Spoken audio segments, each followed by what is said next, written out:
s'intéresser à un autre point chaud de cette journée. On est cette fois en territoire palestinien, dans ce que l'on appelle la zone A.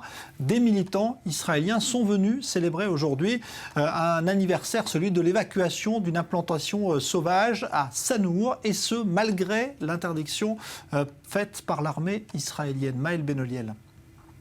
La nuit dernière, plusieurs centaines d'Israéliens se sont rendus ensemble à une dizaine de kilomètres de ce point de passage, en plein cœur de la Cisjordanie. Leur but, se réinstaller dans l'implantation juive de Sanour, démantelée en août 2005 dans le cadre du plan de désengagement du Gush Katif et de Samarie du Nord. Un lieu pourtant en zone A, strictement géré et contrôlé par l'autorité palestinienne et interdit d'accès aux Israéliens.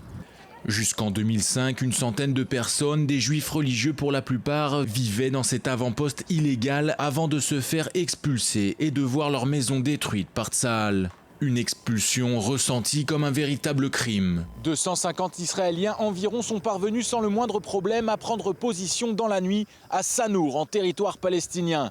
Les autorités israéliennes leur ont donné jusqu'à 14 h aujourd'hui pour évacuer les lieux. Une évacuation à laquelle nous ne pourrons pas assister, l'armée israélienne n'autorisant pas les journalistes venus couvrir l'événement à traverser ce point de passage derrière moi.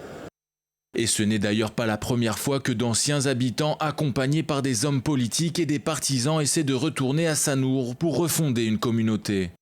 10 ans après l'expulsion, il est temps de réparer, et cette réparation commence ici, en Samarie du Nord. Je pense qu'aujourd'hui, n'importe quel enfant israélien sait que le désengagement était une grave erreur. En dehors du terrorisme et d'un Hamasland, cela ne nous a rien rapporté. En 2008, un groupe de 150 personnes parvient déjà jusqu'aux ruines du village où seule une citadelle reste intacte après la démolition de celui-ci, à l'été 2005. C'est d'ailleurs dans cette même citadelle que s'est réfugié le groupe d'Irréductibles la nuit dernière. Sur place, scène d'euphorie. Une euphorie à laquelle devrait mettre fin rapidement l'armée israélienne qui a menacé d'évacuer le groupe de force si celui-ci ne partait pas de lui-même. L'armée leur avait donné jusqu'à 14 h pour le faire. Alors,